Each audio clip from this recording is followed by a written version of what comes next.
తెలంగాణలో ఇవాళ రేపు కొన్ని జిల్లాల్లో అక్కడక్కడ ఉరుములు మెరుపులు ఈదురుగాలులతో కూడిన వర్షాలు కురిసే అవకాశం ఉందని హైదరాబాద్ వాతావరణ కేంద్రం తెలిపింది. కొన్ని చోట్ల తేలికపాటి నుంచి మోస్తరు వర్షాలు కురుస్తాయని వెల్లడించింది. ఇవాళ ఖమ్మం, భద్రాద్రి కొత్తగూడెం, మహబూబాబాద్, ములుగు జిల్లాల్లో వర్షం కురిసే అవకాశం ఉందని తెలిపింది.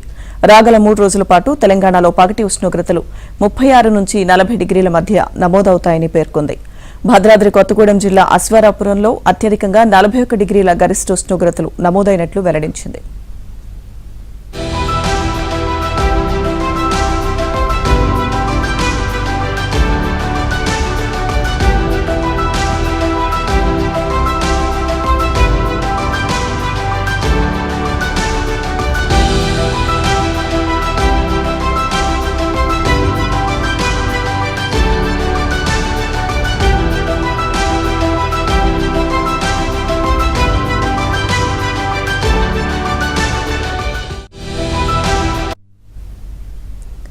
ఏపీలో రానున్న 24 గంటల్లో శ్రీకాకుళం, విజయనగరం, పార్వతీపురం మన్యం, అల్లూరి సీతారామరాజు, పోలవరం, అనకాపల్లి, కాకినాడ, డాక్టర్ బీఆర్ అంబేద్కర్ కోనసీమ, తూర్పు, పశ్చిమ గోదావరి జిల్లాలోని కొన్ని ప్రాంతాల్లో పిడుగులు, ఈదురుగాలులతో వర్షాలు కురుస్తాయని వాతావరణ శాఖ తెలిపింది.